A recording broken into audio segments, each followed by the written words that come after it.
Um, sa totoo lang po, sa paglindol dito sa Cebu, marami naman talagang nag-PM sa akin na, "Ma'am, ang iba, ate, pwede ba pahingi naman po ng tulong financial or kahit anong pwede mo maitulong sa amin."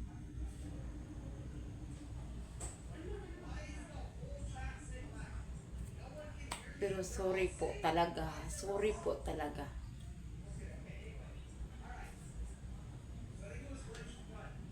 Kasi, oo, vlogger nga ako. Pero, kumbaga, kung sa estudyante pa, napa ko sa daycare, step 1 pa ko. Hindi ko pa alam kung paano pasikot-sikot sa mundo ni Daddy Mitoy.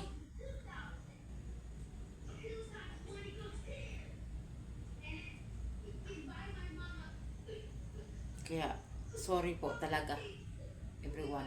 Sorry po talaga sa humingi sa akin ng tulong. Sobrang sorry talaga. Um, Malamang, hindi pa ngayon. But soon. Dahil mula bata pa lang ako hanggang ngayon, ang nandito sa puso ko is ang makatulong sa kapwa kong mas nangangailangan. Don't worry about that. Kasi kahit kailan hindi ko kayo pababayaan. Kung mayroon lang talaga ako. Sorry, really, really, really sorry.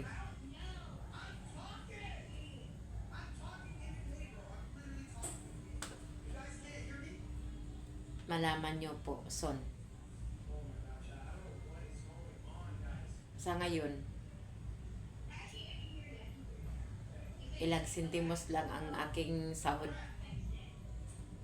sa aking pagtrabaho. Kaya, ilang tao lang ang mabigyan ko nito. At,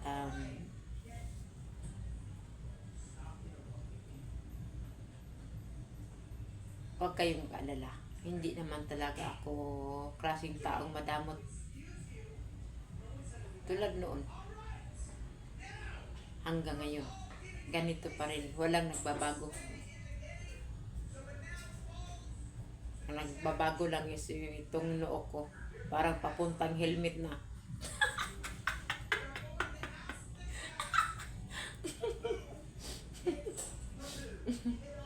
That's it. God bless all.